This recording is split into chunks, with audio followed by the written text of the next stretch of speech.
Hi guys, welcome to our channel. ఈరోజు అయితే మీకు ఒక కథ చెప్తాను. దాని తర్వాత కొన్ని క్వశ్చన్స్ కూడా అడుగుతాను. తెలిసిన వాళ్ళైతే ఆన్సర్ చేసేయండి. అనగనగా ఒక రాజు, ఆ రాజుగారికి 7 మంది కొడుకులు. ఆ 7 మంది కొడుకులు కూడా ఒక రోజు వేటకైతే వెళ్లారనమాట. అది కూడా చేపల వేటకి వెళ్లారు. అందరూ కూడా ఒక్కొక్క చేపనైతే తీసుకొని వచ్చి ఎండబెట్టారనమాట. అందులో 6 చేపలన్నీ కూడా మంచిగా ఎండిపోయాయి. ఒక చేప మాత్రం ఎంతకీ ఎండనే లేదు. ఇంతకీ కారణం ఏమి అని అడిగితే అది చాలానే రీజన్స్ చెప్పింది అని చెప్పి చిన్నప్పుడైతే చెప్పుకునేవాళ్ళు. ఇంతకీ ఈ సోదంతా ఎందుకు చెప్తున్నానంటే, ఈరోజు ఎలాగైనా సరే ఎగ్ కర్రీ చేసేయాలి, అది కూడా ధాబా స్టైల్ అనుకునిందే నేను ట్రై చేశాను అనమాట. మనకి అంత వంటల్లో ఎక్స్పెరిమెంట్ లేదు కాబట్టి 2-3 యూట్యూబ్ వీడియోస్ చూసి మరీ చేశాను. నా కర్మ కొద్దీ కొన్ని ఎగ్స్ అయితే వేసాను అనమాట ఉడకపెట్టడానికి.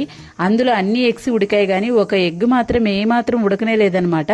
ఆల్మోస్ట్ ½ అన్ అవర్ పైన ఉడికిచ్చాను కానీ ఉడకనే లేదు. అసలే గ్యాస్ కష్టాల్లో ఉన్నాము. ఇప్పుడు ఇదంతా కరెక్ట్ కాదనిందే ఆ గుడ్డని పక్కన ఎత్తేసిందే మిగతా ప్రాసెస్ అయితే చేశానమాట. ఖచ్చితంగా మీరు కూడా ఈ ప్రాసెస్ని ట్రై చేయండి. చాలా అంటే చాలా బాగుంటుంది టేస్ట్. ఇంతవరకు వీడియో చూశారు కదా, ఖచ్చితంగా ఒక లైక్ ఇచ్చి సబ్స్క్రైబ్ చేసుకోండి. మీకైతే తెలిసిన వాళ్ళు ఎందుకు ఆ గుడ్డ ఉడకలేదా అని చెప్పేసి ఒక కామెంట్ అయితే చేసేయండి. అబ్బా, మీ ఎందుకు ఏమిటనేది కూడా మా లాంటి వంటరానులు కూడా చూసి తెలుసుకుంటాం అనమాట. అంతే ఇక video. Please do subscribe more videos. Bye.